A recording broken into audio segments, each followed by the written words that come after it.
Un caro saluto da Stefania Della Tomasa e benvenuti all'ultimo incontro di Educhiamoci, giornate per l'educazione. Non sono sola, ma ho un foltissimo, calorosissimo pubblico, sentite?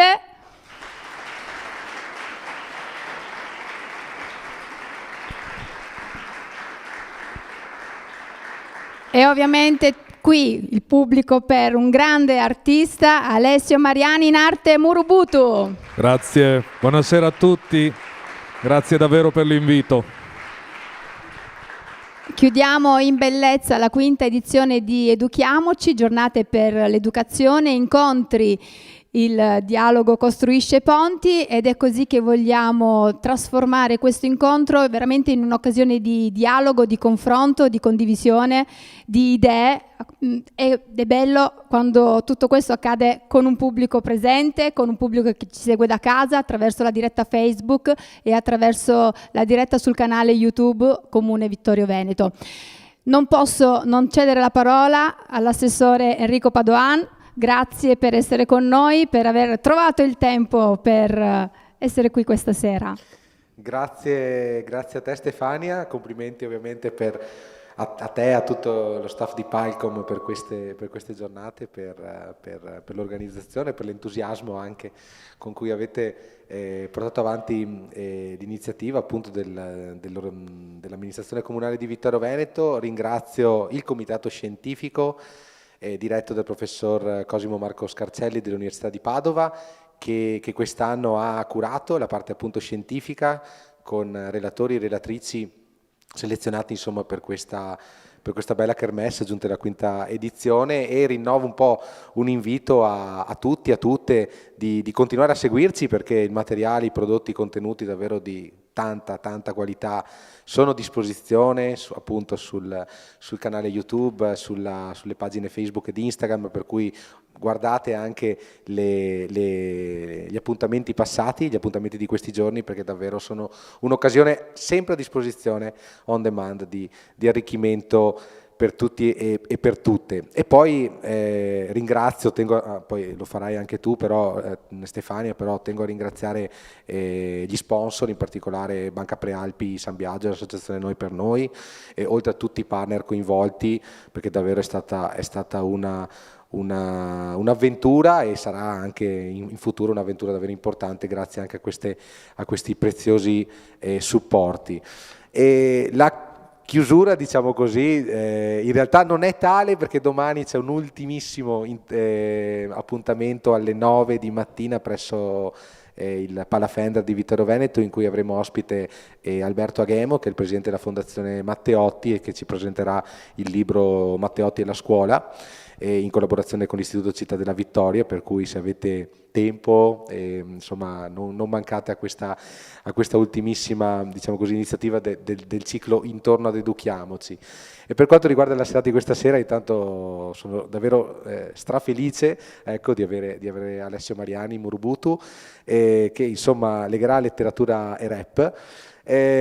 Io mi permetto di dire questo: qualche anno fa girava credo una pagina YouTube che si chiamava De André canta la trap, in cui sostanzialmente veniva montato, insomma, principalmente con intelligenza artificiale ancora ai propri inizi, però sulle musiche di De André, tipiche diciamo così di De André, i testi dei trapper italiani contemporanei. Il risultato era clamorosamente, come dire, bello, accattivante, nel senso che si dava, come dire, una sorta di, passatemi il termine, di giustizia artistica, se vogliamo, o di dimensione artistica, di accreditamento culturale artistico a un genere che normalmente viene associato a un registro piuttosto basso, ecco, dell'ascolto. A torto o a ragione, questo è un po' un tema da aprire.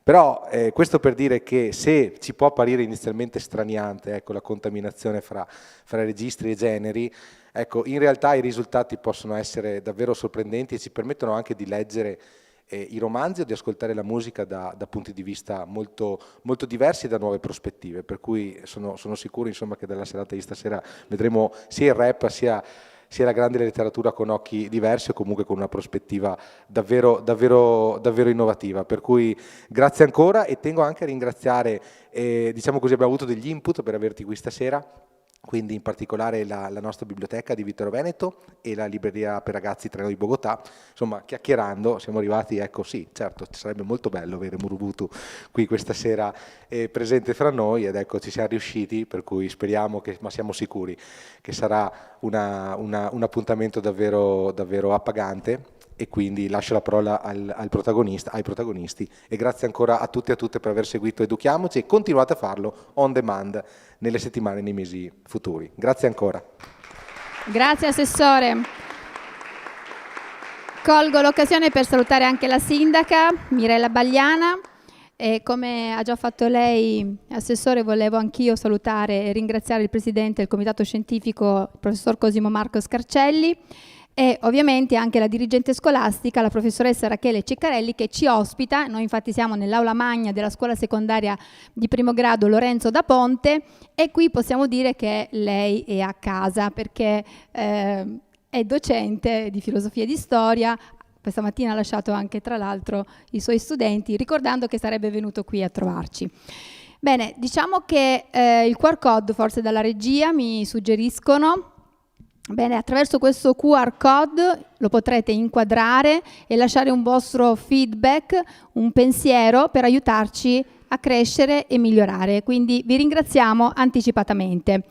L'evento è realizzato con il patrocinio dell'azienda ULS 2 Marca Trevigiana e Conferenza dei Sindaci dell'ULS 2, con la collaborazione di Istituto Comprensivo Vittorio Veneto 1 Lorenzo da Ponte, Dipartimento FISPA dell'Università di Padova, Dipartimento di Filosofia, Sociologia, Pedagogia, Psicologia Applicata, Centro Veneto Progetti Donna, CAV, Centro Antiviolenza Vittorio Veneto, Fondazione Giacomo Matteotti, con il supporto dell'Associazione di Mutuo Soccorso Noi per Noi, Banca di Credito Cooperativo Prealpi San Biagio, e ringraziamo per l'ideazione e il coordinamento Palcom.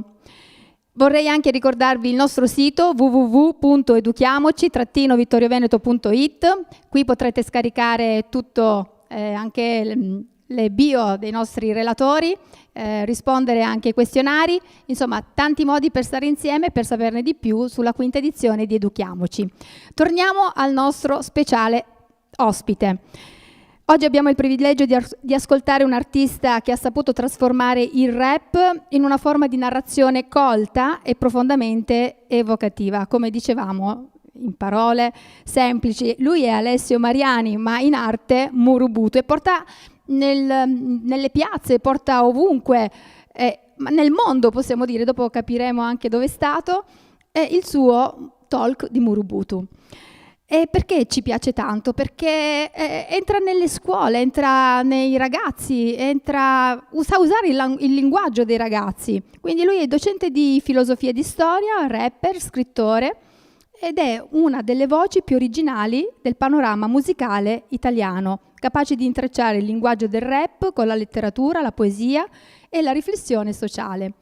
Il suo intervento, Rap e letteratura, potenzialità espressive e didattiche, ci accompagna in un viaggio che attraversa secoli di cultura, da Dante a Marquez, da Turgenev a Calvino, per mostrare come il rap possa essere non solo una forma d'arte, ma anche uno strumento educativo, un mezzo per raccontare, riflettere, educare e, perché no, emozionare. Murubutu!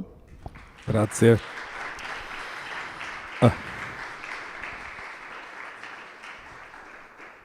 Questa mattina non era a passeggio, non era a spasso, bensì era nel liceo Matilde di Canossa di Reggio Emilia, e oggi qui con noi, Murubutu. Grazie mille per l'invito, ovviamente è un piacere essere qua questa sera. Sì, questa mattina ero a scuola, però insomma in un qualche modo io penso di fare più o meno sempre la stessa cosa, sia quando sono a scuola che quando sono a un talk, che quando sono a un concerto. Cerco sempre di veicolare dei contenuti di tipo culturale in modo accattivante, quindi mi sento insomma di svolgere sempre più o meno la stessa funzione, anche se in prospettive diverse. A volte mi dicono: ma cosa sei tu, più rapper o più docente? Sono un po' come il Minotauro, no? Che era mezzo uomo e mezzo toro, sono mezzo rapper, mezzo docente, però penso che queste due figure non siano antitetiche, penso che si compenetrino bene. Ma l'origine del nome Murubutu, ecco, ci guidi un po' lungo questo percorso artistico? Volentieri. Murubutu deriva da marabutto, che nell'Africa subsahariana designa una figura sciamanica in grado di guarire i mali fisici e sociali, e questo rimanda un po' a quella che è la mia visione della musica, e cioè una visione dove la musica, le parole, le canzoni possono essere qualcosa con un valore terapeutico e curativo.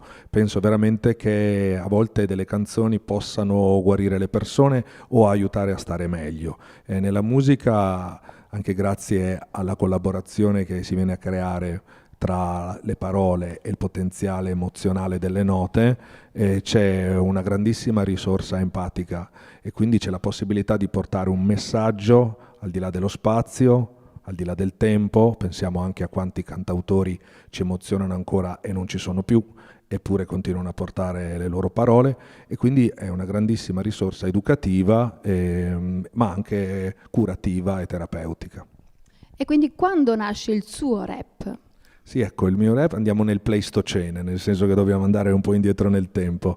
Io ho cominciato a fare rap più o meno a 16 anni, anche forse un po' prima, nel periodo, quindi andiamo molto indietro, andiamo proprio agli inizi degli anni 90, quando c'era, qualcuno lo ricorderà, il movimento delle posse, il movimento diciamo primigenio, primordiale delle posse. Sono rimasto affascinato da questa cultura, perché ricordiamoci che il rap in realtà è parte di una cultura più ampia che è l'hip hop, che si muove su 4 discipline ed ha radici molto profonde, e sono rimasto affascinato allora che arrivava in Italia questo tipo di cultura, si affacciava, c'erano pochi adepti, ma proprio per questo aveva tutta la bellezza di un movimento agli albori, di un movimento primigenio, aveva una forte costellazione valoriale e offriva dei valori di riferimento fortemente identificativi, che erano l'ideale per un adolescente alla ricerca di identità. E quindi mi sono innamorato perdutamente di questa cultura e mi ritrovo ancora ad amarla adesso dopo tanti anni.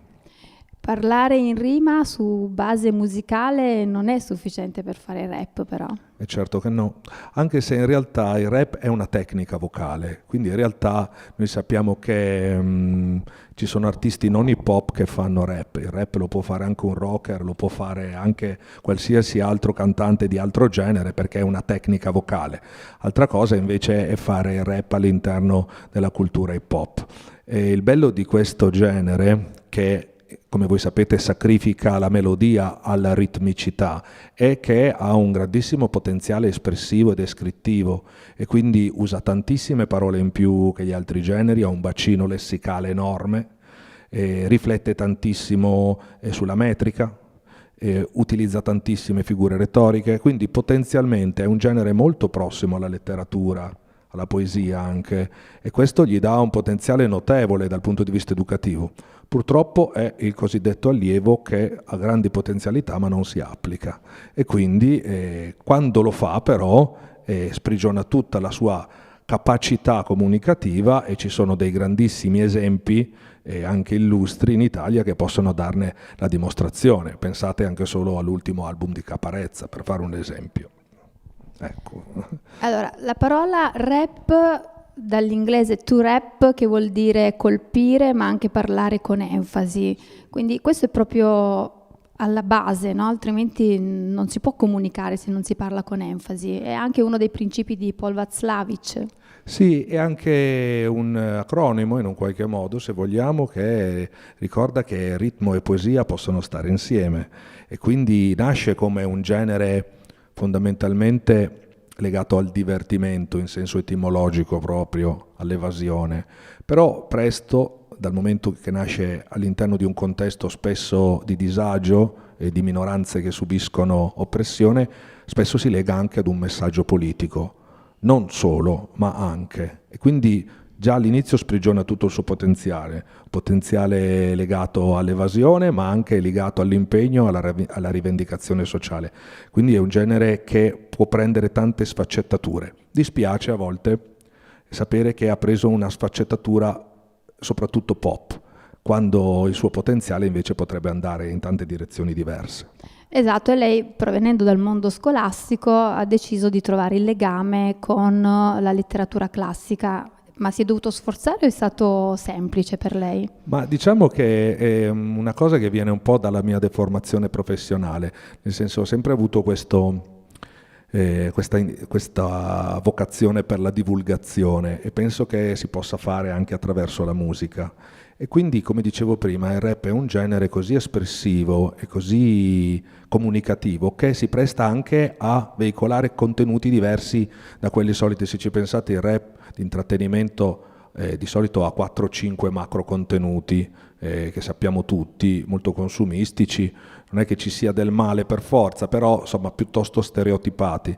E invece noi sappiamo che ci sono buoni esempi di questo genere musicale che possono raggiungere anche dei picchi a livello contenutistico e possono parlare anche di cultura e, perché no, anche di scuola, cioè di argomenti scolastici, curricolari, come diciamo noi insegnanti, quindi possono avere anche delle ricadute, perché no, didattiche. E quindi c'è un'urgenza educativa. Attraverso i messaggi musicali possiamo dire ai ragazzi anche come migliorare, come comportarsi. Beh, io penso che ci sia un'urgenza educativa in generale, questo sì, nel senso anche ultimamente gli ultimi dibattiti a livello governativo sul tipo di educazione che dovrebbe entrare nelle scuole, penso che lo dimostri. Sì, però ecco, utilizzare un metodo alternativo integrato, come può essere la musica, che magari è alternativo a quella che è la lezione frontale, può essere una grandissima risorsa, perché magari raggiunge tutto quel tipo di studenti un po' refrattari ai contenuti tradizionali e frontali, che invece quando un insegnante propone un alfabeto condiviso, un terreno comune di confronto come può essere la musica, che come noi sappiamo è intergenerazionale, possono trovare un rinnovato interesse anche di contenuti che solitamente invece rifuggono. Immagino quanto materiale inedito si produce in classe, vero? Beh sì, la classe è ovviamente un grande laboratorio di linguaggi e soprattutto di sperimentazione anche in sede didattica. Allora io a volte porto la musica in classe, non la mia ovviamente, però la musica è una grande risorsa in classe e faccio sempre insomma questo esempio. Quest'anno 2 quarte, però ovviamente ogni anno ricomincio il ciclo, no? Anche perché i miei studenti non crescono mai, invecchio solo io fondamentalmente, e quando sono in terza e presento loro i sofisti, e quindi una scuola presocratica ma contemporanea di Socrate in realtà, parlo loro di Gorgia, che è questo filosofo il quale produce, grazie alla sua abilità retorica, un encomio di Elena, cioè la difesa di Elena dal fatto di essere la responsabile della guerra di Troia, e produce 4-5 grandi argomenti con cui dimostra che Elena è innocente. E quando ha finito la sua arringa, il suo discorso, dice: io sono riuscito a convincervi, ed effettivamente è stato convincente, l'ha liberata completamente da ogni accusa.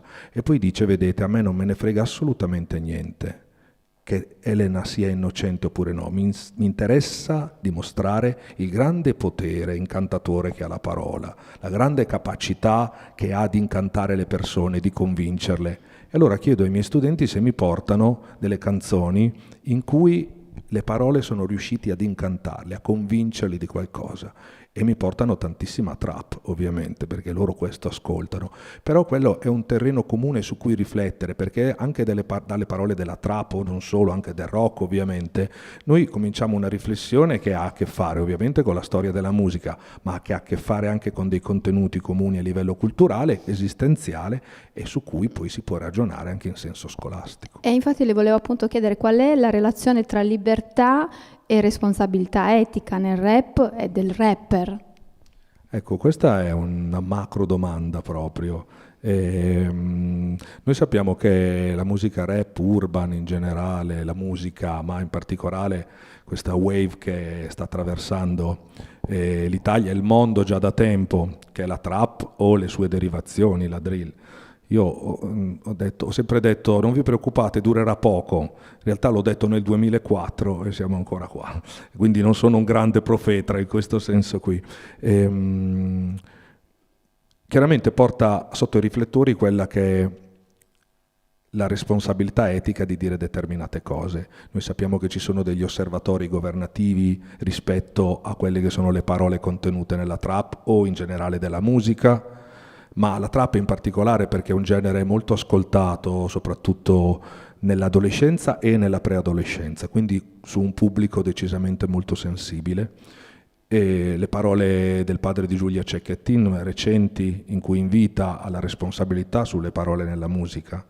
Ecco, tutte queste riflessioni ci fanno capire che la musica ha un grandissimo potenziale educativo ma anche diseducativo.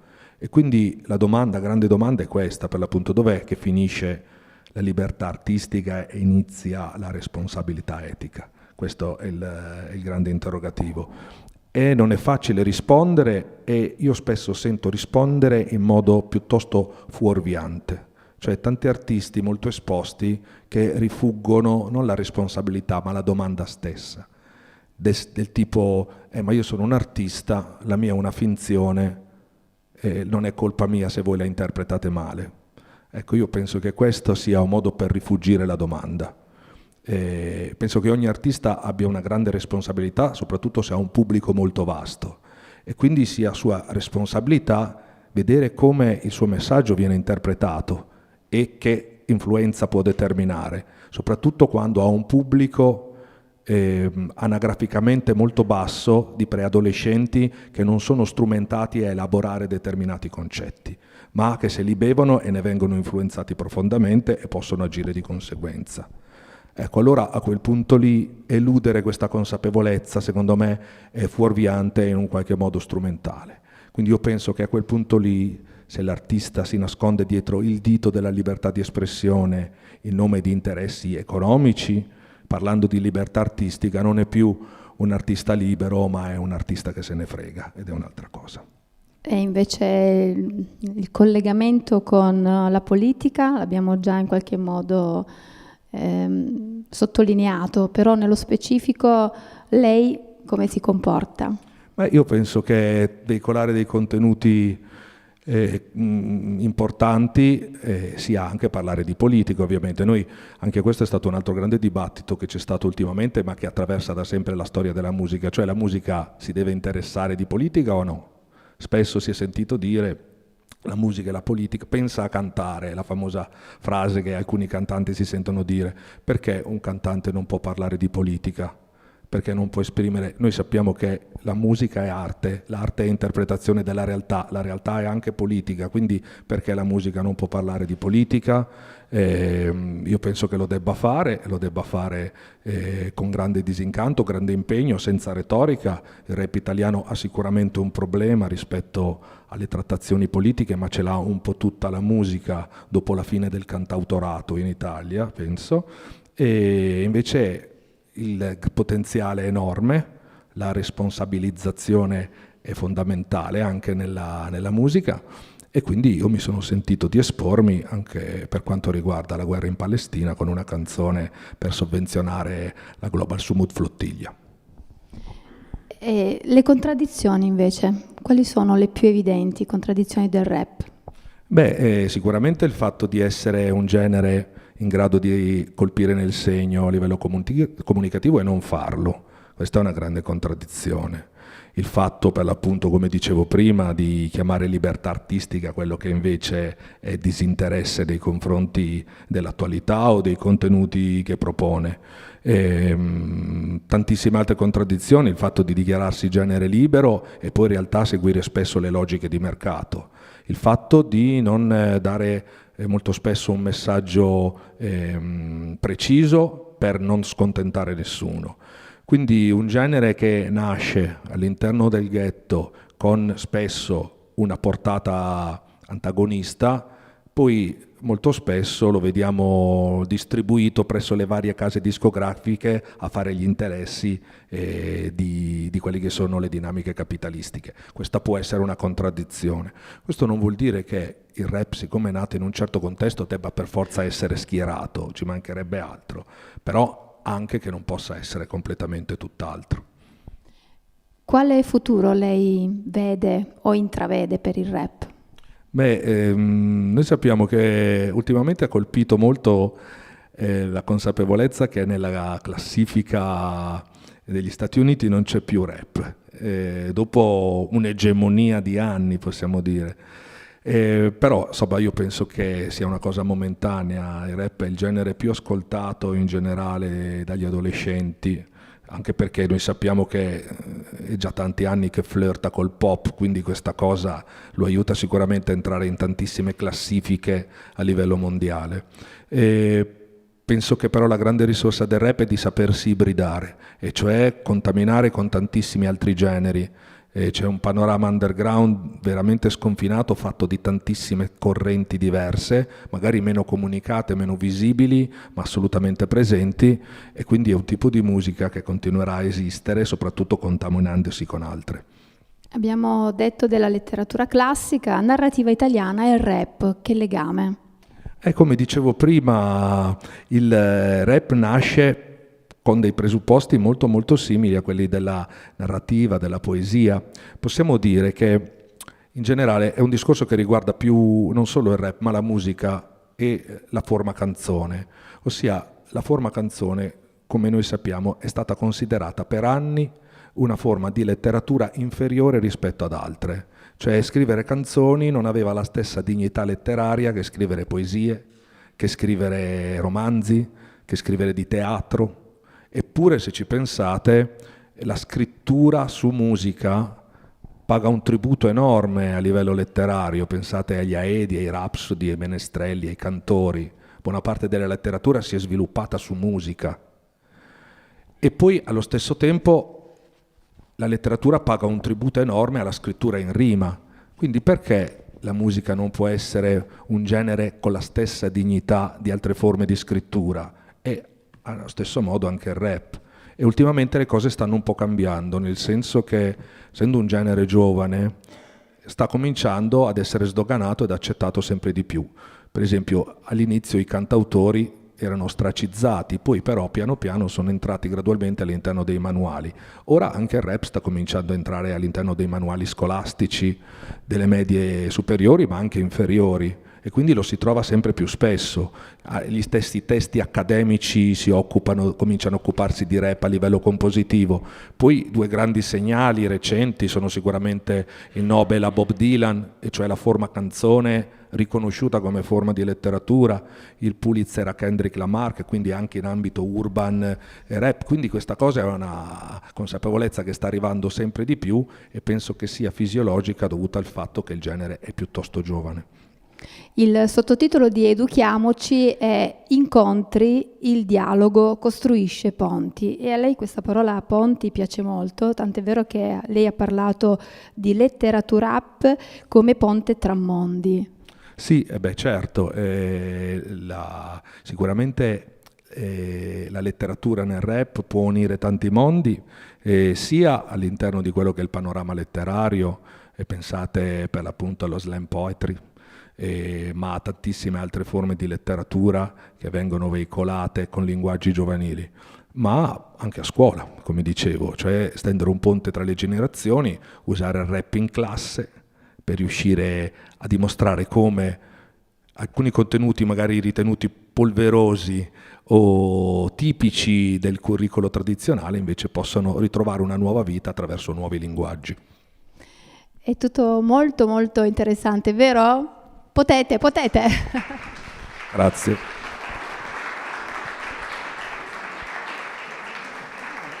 Anche per dare la possibilità ad Alessio, a scuola come si fa a chiamare? Prof?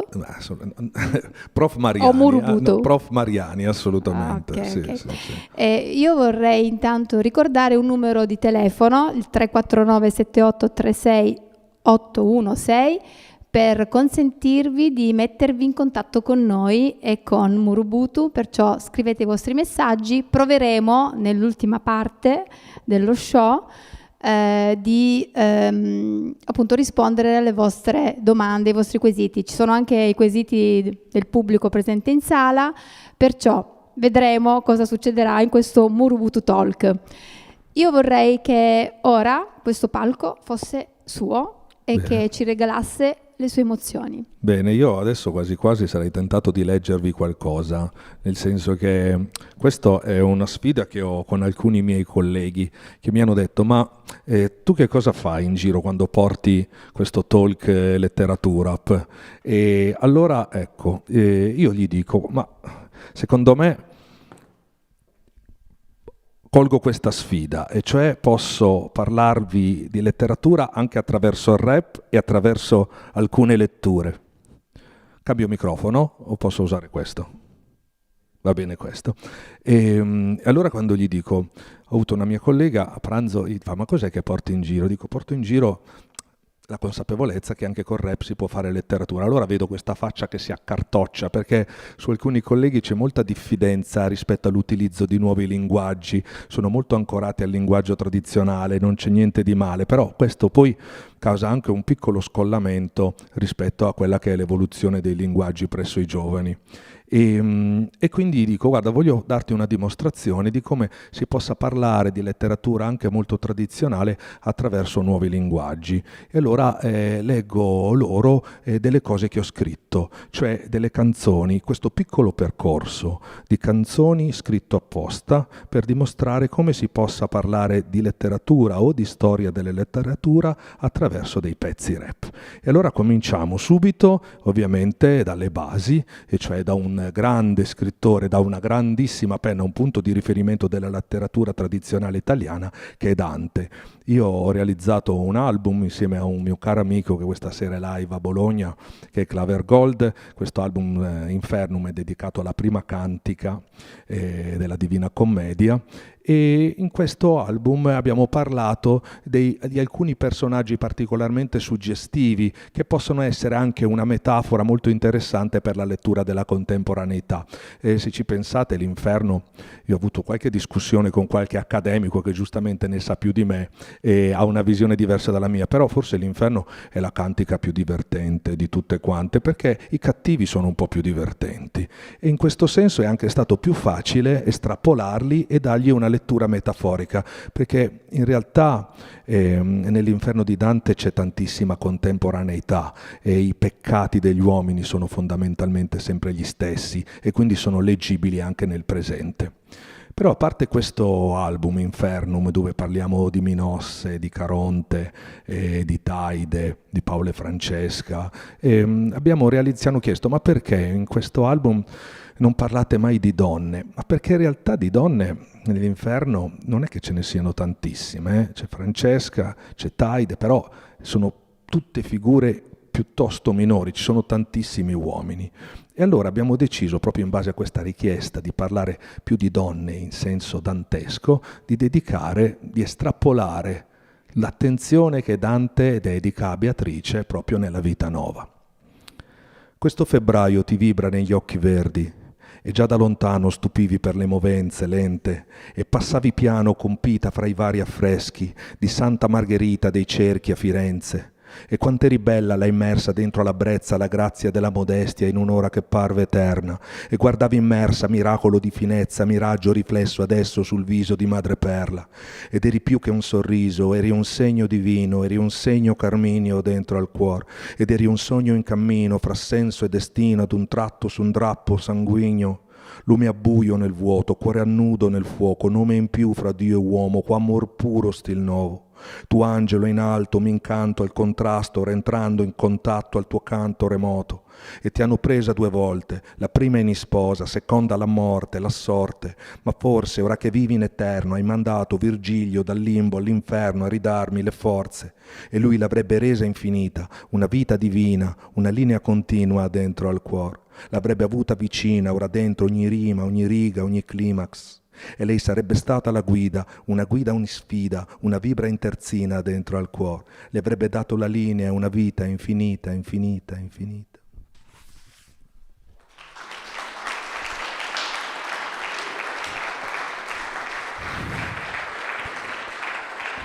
Grazie, grazie.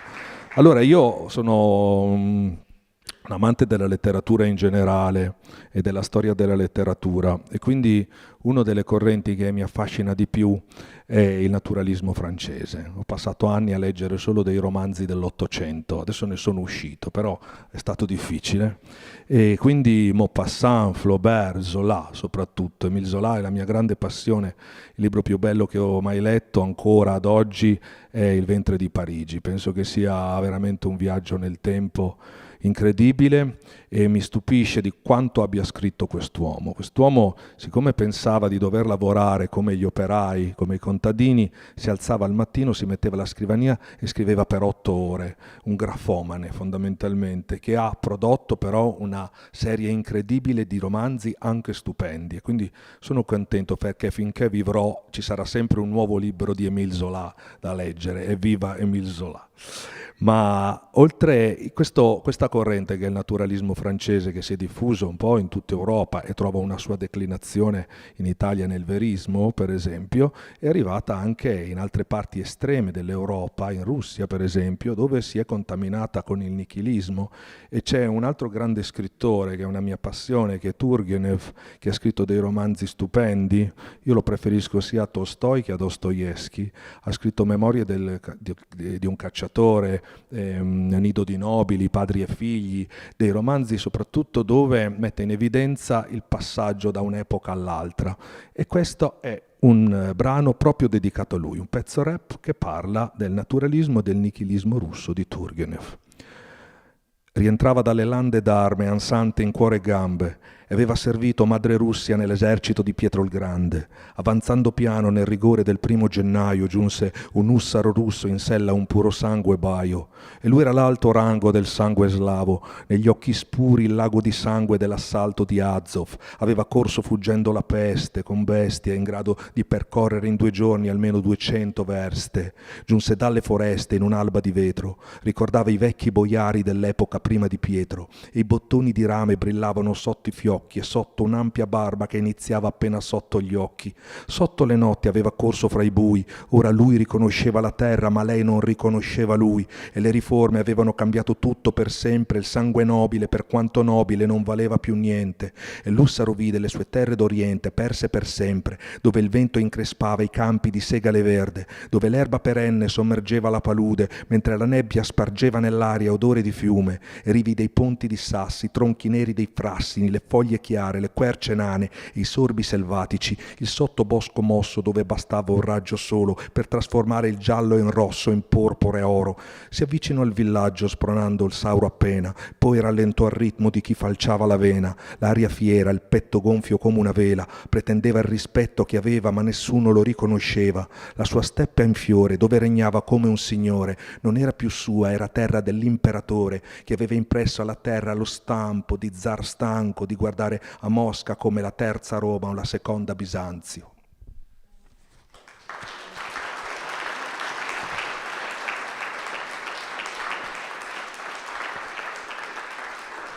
Grazie. C'è un'altra corrente che amo e conoscete tutti benissimo perché non è mai passata di moda, se vogliamo dire, che è il realismo magico sudamericano, e quindi Vargas Llosa, Márquez, Allende. Però io consiglio sempre questo scrittore giovane, anzi giovanissimo perché è un 85, quindi per me è giovanissimo questo scrittore, e si chiama Miguel Bonfoy, è uno scrittore franco-venezuelano, è al suo 5° romanzo, e decisamente io penso che sia l'erede di Márquez. Voi direte accidenti, addirittura sì, secondo me vi consiglio di leggerlo. E quindi ecco, un tributo non poteva non essere dedicato al realismo magico sudamericano, in particolare a 2 romanzi. Uno è 100 anni di solitudine, ma un altro è anche L'autunno del patriarca, sempre di Márquez, un romanzo molto più difficile, se vogliamo, più politico, però nello stesso modo sempre molto evocativo. Però questo è un brano che parla di un uccello, di un albatros che attraversa l'oceano e guarda in Sud America, la sua terra d'origine, e scopre che è cambiato qualcosa. Però se siete d'accordo questo non ve lo leggo, ve lo faccio a cappella. Tornava l'albatros dopo un inverno eterno immersa da un pezzo nel riflesso immenso terzo dell'oceano. Tornava allora nell'ora del cielo viola d'aurora dopo un inverno eterno trascorso dentro la noia d'oro d'Europa. Solo allora, planando dai piani alti tra i raggi caldi, tra i canti degli altri, scorgeva i suoi cari Caraibi, vide le fronde dei manghi, le foglie dei mandorli, le onde del porto infrangersi di colpo sulle frotte dei granchi bianchi. Aveva l'occhio dei grandi falchi e planando guardava, mentre la baia esalava l'aroma dolce delle guayabas. Nessun'altra spiaggia spiaggia chiara chiamava un'altrettanta alba quagnette qui parava il panorama della plaza fra le luci della baia. In quel momento il cielo era argento e smalto, intenso e caldo, poi magenta e arancio, in fondo solo un accento di bianco, e lui contento e stanco, ancora attento e scaltro, trovava il compenso dei suoi viaggi nei villaggi di mente calicanto. Ricalibrando, visto e udito, rivide il suo nido, si rivide più piccolo nello stesso sito da cui era partito, s'appoggiava stranito giù un cippo in granito, sbiadito, fradicio in ogni piuma di spuma di salnitro.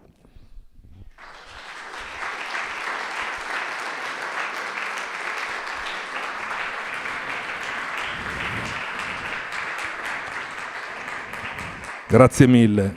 Non sono pazzo, adesso ritorno al leggio e allora non potevamo non dedicare un tributo al neorealismo e in particolare a Calvino. Ho fatto uscire un singolo 3 anni fa dedicato proprio alla nascita di Calvino e in particolare ad uno di quei suoi racconti che possiamo definire perfetti.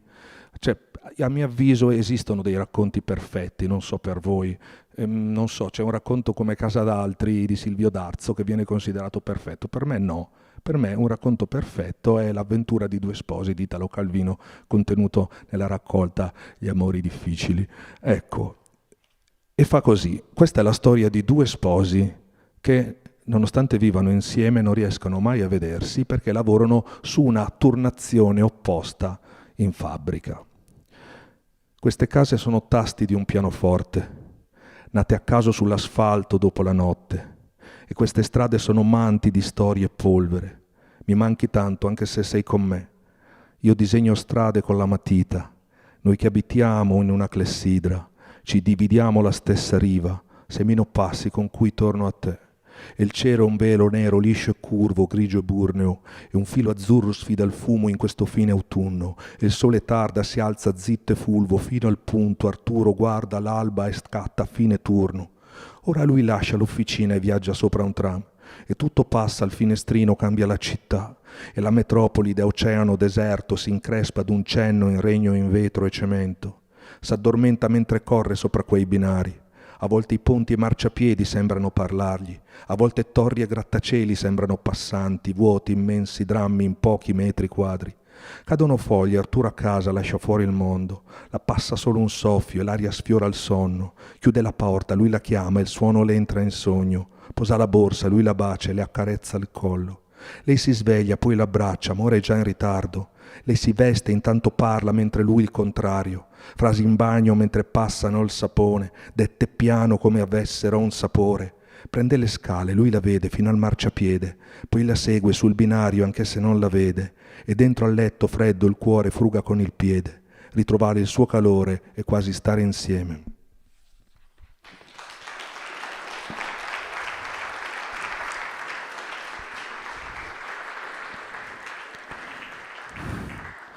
Questa invece è una storia, come avrete notato i miei brani sono solo storie, cioè io sono un rapper ma faccio solo storytelling, cioè tutti i miei brani sono dei racconti, perché secondo me il rap ha il potenziale di essere un grande veicolo per raccontare le storie. E questa è una storia vera, una storia che è successa nella mia città, dove in una piccola via, tanto tempo fa, c'era un carcere, e di fronte al carcere c'erano delle case civili, ma lo spazio, la distanza era così breve che chi abitava nelle case poteva vedere e parlare con i carcerati. E questa è la storia di un amore che nasce proprio in questo contesto. Anna guardava i suoi fiori come si guardano i figli, esposti al sole in via Solgenizzi numero 15. Il suo balcone fra i tigli era un giardino pensile, fitto di gigli ed ortensi e pollini e resine dense. Viveva sola da tempo in un appartamento del centro, di fronte al carcere sorto all'interno del vecchio convento. Da quando il marito si era spento in inverno, aveva perso la voglia di guardarsi dentro per sentirsi meglio. Ora sognava un'altra vita, un'altra aurora. Anna bello sguardo che ogni giorno perde qualcosa. E sognava un nuovo amore che la portasse altrove e le ridesse la gioia di non morire sola. Marzio arrivò nell'ora di un pomeriggio di maggio, tradotto da Regina Celi nel braccio numero 4. Lei lo vide d'un tratto, fu in canto mentre bagnava le daglie, lui con la chioma amaranto intanto sorrideva alle guardie. Marzio Febbraro, figlio di un operaio, era stato fabbro, fioraio e soprattutto ladro diceva di cose e di cuori, i migliori anni li ho spesi appresso a donne e fiori. Anna annaffiava le ginestre di fronte alla cella corrispondente per seguirne i racconti e lui amava dirle: se le case hanno gli occhi nelle finestre, beh, le tue, bella mia, piangono tutti i giorni. E Marzio la incantava intrecciando parole, pareva un attore in azione, un adone dietro le sbarre rugginose. E lei che lo ascoltava adorante per ore mentre un sole sornione allungava l'ombra della prigione fino al balcone. Diceva di sé: vuoi fidarti di me? Sì, ho fatto qualche errore, ma adesso so cosa voglio. Non vuoi fidarti di me, non ti fidi di me, io ti porterò con me laddove fiorisce il mondo. E vedremo tulipani e lavanda fra i vari fiumi d'Olanda, fra i bulbi rari, i mulini bianchi della Mancia, i rosai di Samarcanda o di Francia, le ginestre giganti nei grandi giardini de Bahia Blanca. Vedremo l'alba fra i gelsi, i rododendri di incensi intensi e i mandorli in fiore tra le felci della Valle dei Templi. Gli arcobaleni e gli steli sono accomunati dall'Indaco come i sentieri della moschea azzurra di Istanbul. E nessuno potrà separarci, bella mia, perché saremo due cuori allo specchio nello stesso momento del tempo. E nessuno potrà liberarti di me, perché tu vedi quello che vedo e adesso senti quello che sento. E passò un anno più un anno e Marzio finì di scontare la pena. Era il mese di marzo, fuori già s'allungava la sera. Aspettami fuori, domani sera sarò fuori per cena. A lei rideva di gioia la bocca e con gli occhi piangeva. Anna arrivò puntuale all'orario previsto, aveva una giacca in mistolino, sul viso un sorriso bellissimo. Attese paziente sotto un fico fiorito in anticipo, ma per quanto attese fece mattino senza averlo visto. Dopo ore d'attesa, Anna volle capire il destino assurdo. Così triste e tesa si rivolse al secondino di turno. Gli chiese di Marzio, descrivendogli il tipo. Signora mia, qui questo Marzio Febbraro non è mai esistito.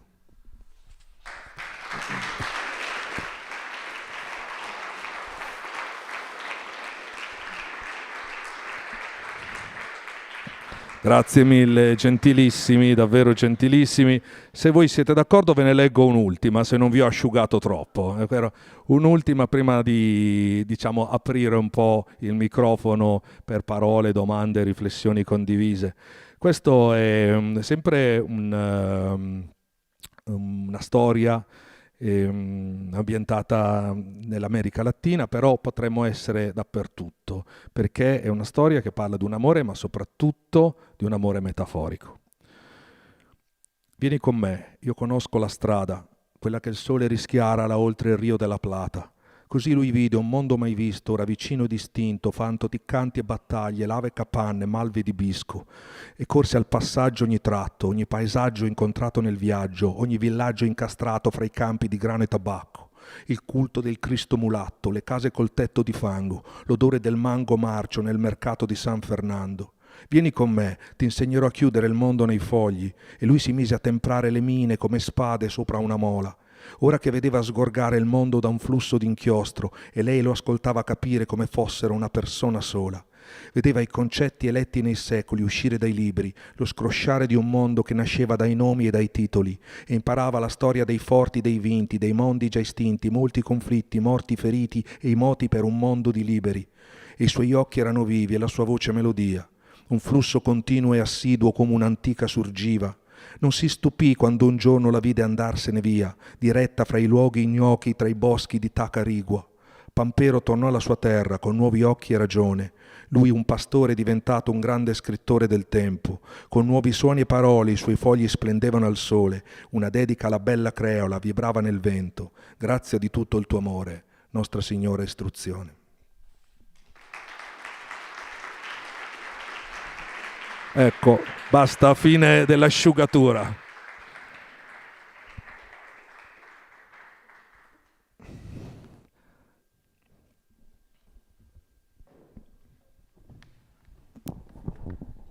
Già, ma come si fa? Come si fa a dire tante parole al secondo?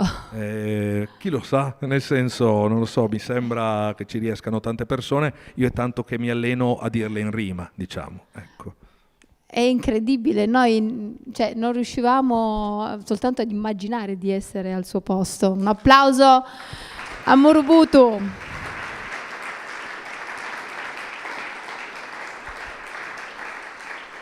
La genesi di un testo Sì. nasce così, Allora, diciamo veloce, che in pochi minuti, oppure è laborioso ma il serve una risultato forza finale? magnetica. Solitamente il motore di una canzone per me è ciò che mi commuove e quindi sento l'urgenza di dirlo. Poi è chiaro che questa è un'intenzione, però è un po' come una galassia, no? Comincia ad attirare sempre più stelle attorno, queste sono le rime, finché alla fine trova così tante stelle che si è formata una canzone. Ma è diciamo. come nell'arte figurativa, per cui ci possono essere dei ripensamenti, degli aggiustamenti, oppure così come nasce così resta? No, può essere aggiustata, può essere anche cestinata, mi è capitato abbastanza spesso. Ah, Poi non le è- vado a recuperare però e le piango. Perché come le fotografie, no? A distanza di tempo poi sono tutte belle. Esatto, esattamente così. Domande dal pubblico. Eccole. Grazie Desiree. Sì. Beh, buonasera, intanto è un piacere essere qui e averla sentita parlare e conoscere e volevo chiederle riguardo il clima musicale, cosa ne pensa dell'avvento dell'intelligenza artificiale all'interno della musica, i pro che lei vede e i contro, se magari in un futuro vede che potrà, soprattutto magari nell'ambito del rap, essere utilizzata in maniera anche costruttiva e non solo distruttiva. Sì, questa è una bellissima domanda, molto attuale. È chiaro che non possiamo non confrontarci con questa realtà. Questa ha a che fare non tanto con, insomma, chiaramente col rap, ma in generale con la musica, in generale con l'arte. Apre un dibattito filosofico sicuramente, cioè possiamo dire che sia arte quella generata dall'intelligenza artificiale? Se l'arte sta nell'intenzione sicuramente no, se sta nella prestazione anche sì. Riguardo quella che è la musica, noi già attualmente fruiamo musica fatta dall'intelligenza artificiale nelle radio, buona parte della musica pop, sia a livello musicale che di composizione, quindi di testo, è generato dall'intelligenza artificiale e ci va benissimo così, no, quello non è un problema. Del resto la musica pop deve divertire e quindi ci sta che venga prodotta anche artificialmente. La differenza la fa tra un prodotto industriale per la massa e un prodotto di artigianato. Allora penso che ad oggi sia questa la differenza dell'intelligenza artificiale. Non riesce a produrre un prodotto di artigianato, perché il prodotto di artigianato ovviamente ha una componente umana che non riesce ad emulare, primo. Cerco ovviamente di restringere il discorso. Secondo luogo, se ci pensate, l'intelligenza artificiale è proiettata per forza sul passato, mentre l'invenzione umana può essere invece proiettata sul futuro, cosa che l'intelligenza artificiale, che prende da un bacino di contenuti, non può fare ovviamente.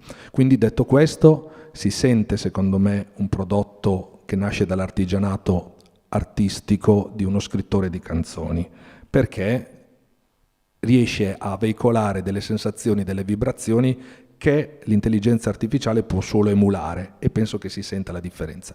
Però questo ad oggi, in futuro non lo so, potrebbe riuscire anche a emulare un prodotto d'artigianato.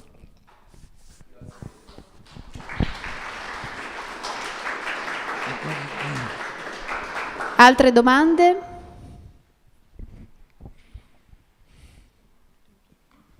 Buonasera. Io volevo chiedere una cosa. All'interno di molti suoi brani l'epilogo non è positivo, molto spesso è negativo, e anche mi viene in mente lo stesso rap, che è il genere che lei abbraccia e ama, è carente di una parte, come ha detto lei, che è quella melodica. All'interno dei brani che ha scelto di comporre, appunto, c'è quello ispirato al testo di Calvino, che esso stesso ha uno svolgimento che non è decisamente positivo, data la turnazione e il mancato incontro tra le due persone, però lei l'ha definito un testo perfetto. Volevo capire in che senso per lei ciò fosse perfetto. Ok, una bella domanda. Allora, è perfetto perché riesce a esprimere con grandissimo realismo e soprattutto in poche parole, perché è un racconto veramente breve, quello di Calvino, tantissimi contenuti insieme, e cioè l'amore, la solitudine, l'alienazione del lavoro, la frustrazione, tutto in poche pagine, quindi è perfetto per questo. Che l'epilogo sia felice o infelice non è importante per la perfezione, ovviamente. La perfezione sta nell'essere esaustivo ed estremamente lucido nel costruire un mondo abitabile da parte del lettore, e secondo me ci riesce veramente bene, ti proietta dentro quell'appartamento lì, ecco. Se ci pensi, poi concludo dicendo che buona parte della letteratura, ma in generale l'arte, è drammatica e c'è bisogno di un dramma per far scaturire ovviamente una narrazione avvincente. Non sempre così, non per forza così, però molto spesso così. E quindi è chiaro che laddove c'è il dramma c'è maggiore ispirazione, c'è maggiore evocazione, e quindi ci può essere anche un racconto perfetto. Soddisfatto? Mani alzate per intervenire. Rispondo anche sulla trap, non vi fate problemi. Invece io volevo chiederle questa esperienza anche a Seul che ha fatto, che cosa le ha lasciato e quanto è stata significativa per lei. Sì, è stato interessante ogni tanto portare questo formato, questo talk anche all'estero. Sono stato a Cork in Irlanda, sono stato a Madrid, vado sempre solitamente all'interno di facoltà di italianistica. C'è una settimana che è a fine ottobre che in tutto il mondo è dedicato alla lingua italiana nel mondo, quindi tante facoltà o istituti di cultura di tutto il mondo dove si parla italiano, dove si insegna italiano agli stranieri, invitano per l'appunto dei testimoni, degli artisti. A me quest'anno ho avuto la fortuna di andare all'Istituto di Cultura Italiana di Seul, e quindi è estremamente affascinante proporre un talk di questo tipo che riflette sulla lingua italiana ad un pubblico coreano. Il pubblico coreano è interessato alla lingua italiana perché è la lingua dell'arte, perché è la lingua dell'opera, e quindi a loro piace molto, e quindi vogliono imparare l'italiano anche se è molto diverso dalla loro lingua per questo motivo. Confrontarsi con degli studenti che studiano l'italiano è stato molto interessante, e soprattutto valutare le loro performance. I loro professori hanno chiesto loro di produrre delle canzoni in italiano, quindi è stata una cosa molto interessante di come hanno giocato con la lingua italiana, e ha permesso anche a me di vedere la nostra lingua da un'altra prospettiva. Il rap come genere si presta bene anche ai duetti, vero? Beh sì, diciamo che il rap è forse il genere con più featuring in generale, e il featuring è una delle caratteristiche costanti nel rap, duetti ma anche più persone tutte insieme. Io che sono un grande ascoltatore oltre che di rap, di new soul, e quindi amo tantissimo le voci femminili di area urban come, non so, Pip Millet, Yazin Lacey, forse conoscerete di più Ioria Smith. Ecco, amo tantissimo l'ibridazione tra il rap e le voci soul. E invece della tournée che inizierà a gennaio, ovviamente le tappe non se le può ricordare tutte, però... Beh, penso di sì, perché non sono così tante, però io sono già contento di fare una tournée in Europa, perché per un artista che canta in italiano andare in Europa non è scontato, e quindi cominceremo con Barcellona e Londra, Bruxelles, Berlino e Dublino. Intanto facciamo queste 5 qua. Questa è una cosa che fino a 20 anni, anche 10 anni fa, per un artista diciamo piccolo come sono io, cioè abbastanza di nicchia, non era pensabile. Adesso abbiamo così tanti studenti e italiani all'estero che invece è fattibile realizzare anche un tour all'estero, e per me è una grande soddisfazione. Si sente anche un po' apolide? Beh no, apolide direi di no, nel senso io ho ben presente, anche perché cantando in italiano va da sé, però no, ecco, mi sento felicemente nomade in questo senso, perché è bellissimo viaggiare ovviamente, soprattutto se lo si può fare con la musica. E a questo punto noi vogliamo sentire la sua musica. Va bene, allora se siete d'accordo vi faccio qualche brano dal vivo. Va Grazie. bene? Murubutu.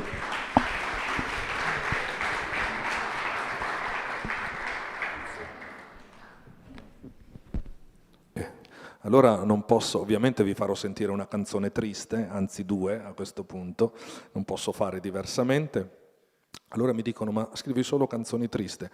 Ma questa non è una canzone triste, è una canzone drammatica. Cosa vuol dire drammatica? Che è triste, ok? Però poi in realtà c'è sempre un barlume di speranza. Questa in realtà è una storia di rivalsa, quindi triste, ma dove la speranza l'ha avuta vinta.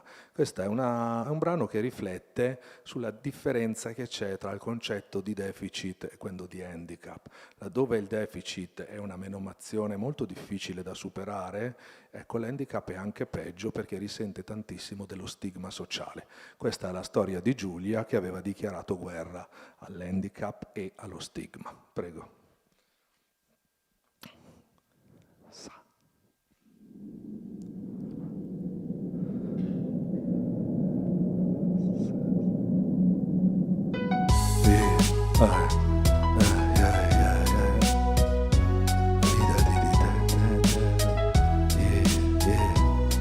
Com'è? Yeah.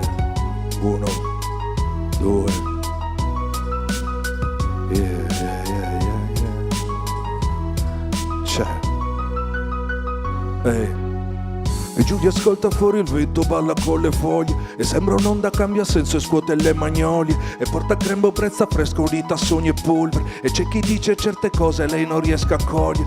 Giulia si alza a propri passi, danza in pochi metri, la pelle bianca che ricama gli occhi mansueti ed ogni goccia di pioggia sui vetri la mira mentre appoggia la punta dei piedi.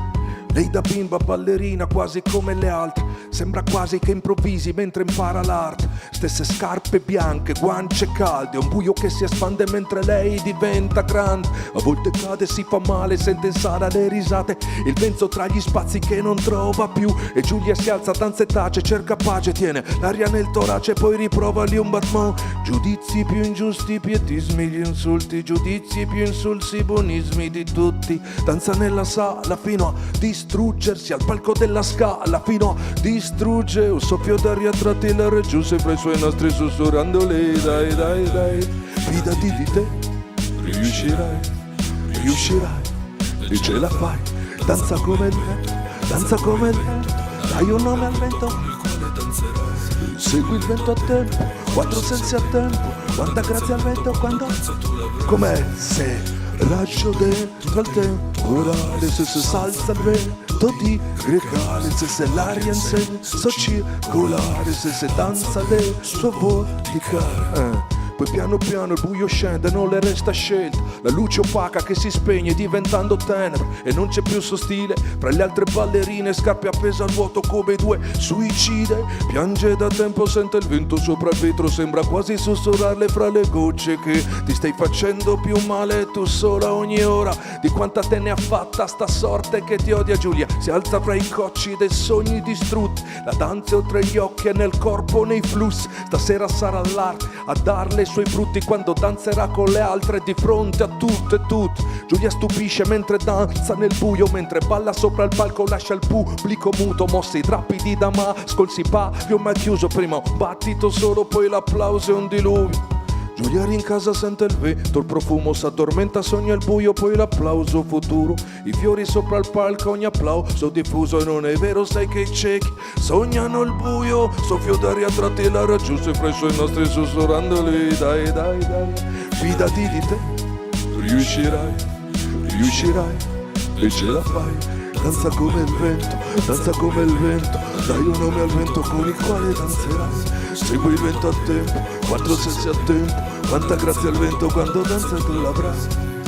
Raggio dentro il temporale, se salza il vento di grecale, se l'aria in senso circolare, se danza del suo vorticare, se raggio dentro il temporale, se salza il vento di grecale, ancora l'aria in senso circolare, se danza del suo vorticare, se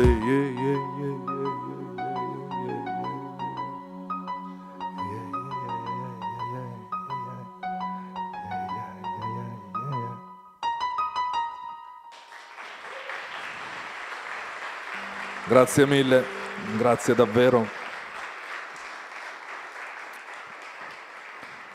Grazie mille. Allora ve ne faccio sentire, se siete d'accordo, un'altra ancora più triste, è vero? Questa in realtà è una storia sì, di amore, di attesa, di lavoro, di anelito, ed è una storia che si svolge in mare. Prego. Quando è che mi porti con te? Voglio vedere quello che vedi. Gli aveva chiesto appena dopo le nozze, e nonostante il mal di mare che le torceva le reni, lo avrebbe seguito su tutte le rotte, tutte le volte. E quando lui tornava dal mare di notte, sì, avvicinando lo scafo, parlando libeccio, lui la avvistava dalla finestra, interrogando la coltre, da cui si vedeva l'arrivo e l'attracco del peschereccio. E nonostante i 30 anni che parevano un'era, e l'attendeva sempre, la sera svaniva l'intera candela. Non sai mai quando torna chi lavora nel mare, quando ti abitui l'assenza, rieccolo lì che compare. Le rimaneva in attesa del suo sorriso frugale, come se l'acqua ed il sale lo trattenessero in zone lontane. Ogni volta chiedeva, questa volta che fai? Fosse una cantilena, una domanda scema che faceva, resti o vai? Tu che fai? Che fai? E lei diceva, resti quando taci, a cosa pensi? È il nostro amore di silenzio. E cara mia, ma dove guardi? I marinai tornano tardi e decorava la tavola bianca con qualche fiore del posto. Al centro un vaso d'acqua e dentro un ramo di bosso. E apparecchiava sempre per due col mare di sfondo, sì, ma con l'occhio allenato a cogliere i movimenti del porto. Poi finalmente eccola apparire alla punta di un monte, e con i gomiti appoggiati alla balaustra del ponte. E la luna riversava nell'acqua piatta una luce rifratta che scendeva calma carica di polvere dovata. Sì che lui le raccontava ciò che vedeva fra le onde. La costa di rocce si stende fra Genova e Tolone, il manto bianco alle falde delle Azzorre, le baracche di zinco imbiancate di calce nel meridione, le zagre esplodono ovunque ad aprile. E tu non farti ingannare, le parole sanno come tradire, ma questo è un mestiere pessimo, qualche scorcio colpisce, il resto tutta fatica, una solitudine che annichilisce. In prestito i tuoi occhi, disse lei scortese, il velo del vento lambiva le vie del paese e si portava via la speranza di stare insieme, le riportava la speranza di poterlo rivedere fra un mese. E resti o vai? Tu che fai? Che fai? E poco tempo partiva e lo vedeva sparire all'aurora, e lei seduta in poltrona lo immaginava intagliare la bruma verso porti moli, 30 nodi, nuovi soli, oppure lottare contro muri furiosi di schiuma. E sarebbe tornato, oh sarebbe tornato, e sarebbe riuscito a stupirla ancora, come l'ultima volta che tornato a tarda ora le aveva portato in regalo un vestito da sposa di Cefalonia. Sempre via suo marito, beato lui che viaggia, dicevano le donne salutandole sulla terrazza, e lei che annuiva pulendo il parapetto di ferro su cui il vento lasciava sempre un leggero velo di sabbia. E s'era abituato il paese di pochi focolari a vederli in attesa. Qualche turista chiedeva ai locali, cosa fa quella vecchia la sera con gli occhi sul porto? Aspetta che il marito torni dal mare, dal mare, dal mare. Sono 10 anni che è morto. Tu che fai? Che fai? Diceva, resti o vai? Tu che fai? Che fai? Allora voglio ringraziare tutti per la partecipazione, ovviamente il festival Educhiamoci, le maestranze, tutto lo staff e ovviamente tutto il generosissimo pubblico che è intervenuto. Grazie mille, grazie davvero.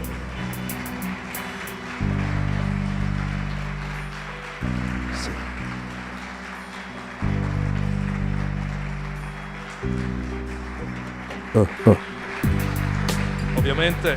Ovviamente ringrazio anche te per la grandissima disponibilità e l'assessore e il comune. E invece io così estemporaneamente ti chiedo di mettere una firma, copia firme per Telemaco, che è venuto qui con il tuo libro, non si è fatto trovare impreparato, poi lo leggerà ancora con più entusiasmo, vero Telemaco? Vieni qua Telemaco, vieni a prendertelo tu. Vogliamo già che raccontare che cosa significa questa pubblicazione, allora, sì, queste storie d'amore con pioggia. Allora, questo è uno dei miei 3 libri, esatto, è un libro illustrato, ce ne sono 3, e il primo è dedicato ad alcuni dei miei brani scelti, diciamo, uno all'Inferno di Dante e quest'ultimo al mio penultimo album, per l'appunto dedicato alla pioggia.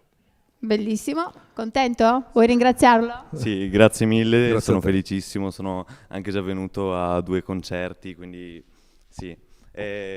La seguo da quando era uscito Infernum e quell'album stavo studiando proprio l'Inferno di Dante, quindi mi aveva appassionato un sacco e niente, la ringrazio moltissimo. Grazie a te, grazie davvero. Bellissima testimonianza, eh? Grazie Telemaco. E quindi avremo, chissà, un futuro rap.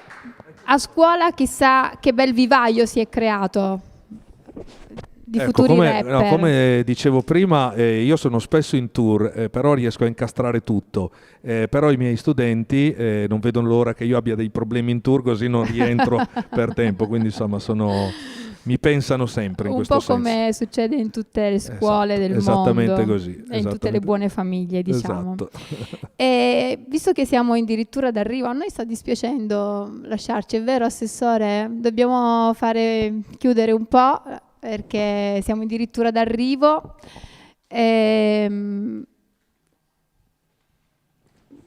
Ci dica che cosa serba il futuro per lei. Allora, come dicevo, per l'appunto adesso ho una serie di talk fino a Natale, quindi mi sposto un po' in tutta Italia. Come dicevo prima, sono a Lecce per il Festival di Amnesty, ma ho tante date differenti. Lecce? Lecce, ha detto Esatto, Lecce. l'ho detto apposta perché sapevo di parlare con una pugliese. Esatto.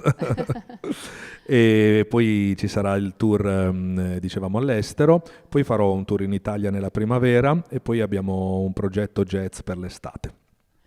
Ottimo, vorremmo seguirla ovunque, però comunque per fortuna ci sono i social. Esatto. E poi lei ha un canale social molto Ho delle pagine come tutti, insomma, quindi lì sono molto tutte frequentate. Sì, diciamo che sì, sono molto aggiornate, ecco, il mio Ecco. staff lo aggiorna continuamente, quindi se volete partecipare a dei talk potete seguirmi su Instagram o altrove.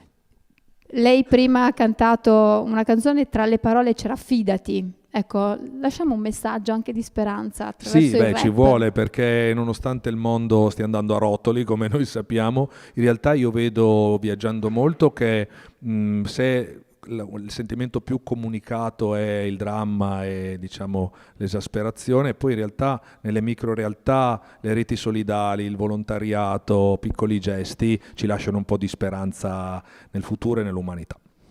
Allora, siccome io sono una che con le domande, mi piace fare le domande, poi mi incuriosisce anche il suo modo di scrivere, perché c'è poesia ovviamente, oltre che contenuti tratti dalla vita, tratti dalla letteratura, tratti dalla politica, insomma. In realtà volevo capire quale, tra tante parole, quella che ricorre più spesso nelle sue canzoni. Ecco, questa è una bellissima domanda. Ma non lo so, probabilmente Occhi è una di quelle che tornano più spesso, oppure non lo so, probabilmente se ci penso Mondo, un'altra di quelle che... Invece ne ho alcune che amo tantissimo, tra queste ci sono Ultroneo, Escatologico, oppure ne ho detto una prima Burneo, che sono parole che si usano poco, ma secondo me riescono ad impreziosire un testo e magari riescono ad ampliare anche il bagaglio lessicale dei giovani. E ha creato qualche neologismo?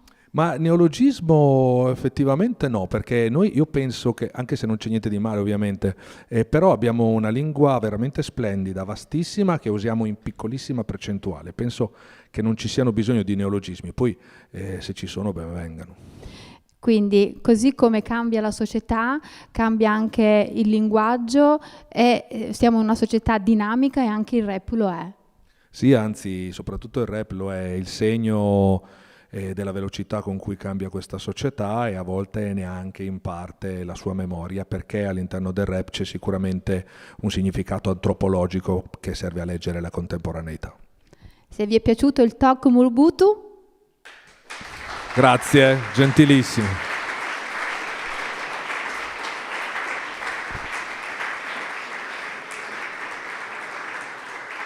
invito l'assessore Enrico Padoan perché concludiamo con lei Certo.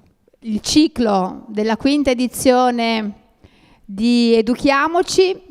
Qui Vittorio Veneto ha festeggiato un incontro culturale di grande spessore, e questo anche grazie all'amministrazione comunale che si è prodigata fino all'ultimo, mettendosi veramente a disposizione come solo voi potevate fare.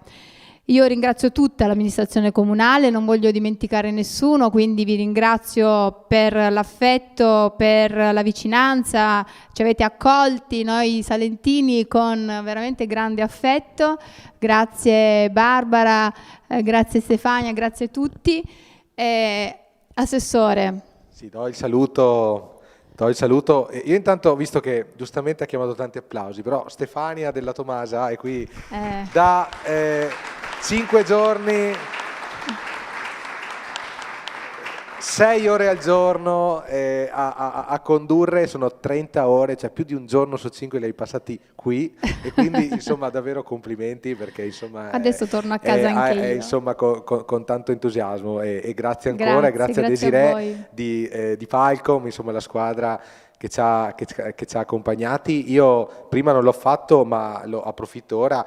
Un grande ringraziamento non all'amministrazione, ma in generale alla pubblica amministrazione, ai lavoratori e alle lavoratrici, sono tutte donne in realtà che ci hanno accompagnato, quindi la dottoressa Stefania Chies, Barbara Vian, l'ufficio scuola e la dirigente Paola Costalonga, che hanno permesso poi concretamente, perché mi piace sempre quando artisti, il primo ringraziamento lo fanno le maestranze, come ha fatto prima Alessio, e sono dettagli che fanno capire anche, secondo me, la sensibilità giusta che deve avere il mondo della cultura, che è un lavoro, non dico come gli altri, però che mette al centro lo sforzo umano, la produzione umana, come dicevi prima. L'intelligenza artificiale arriva fino a un certo punto, forse è inerentemente conservatrice, chi lo sa, tocca a noi insomma dare quell'input in più per modificare la realtà, e quindi davvero mi ha fatto piacere, insomma. E quindi nulla, io ringrazio tutti e tutte coloro che ci hanno seguito, che ci seguiranno, perché ripeto ci sono i contenuti on demand. Un saluto da Vittoro Veneto, da parte di Vittoro Tutta, e arrivederci al 2026. Grazie ancora. E con un gioco di parole completiamo da educhiamoci a una parola bellissima, educhiamiamoci. Così, un neologismo. Alla prossima, grazie. Buonanotte a tutti, grazie Murubuto. Dai, facciamoci.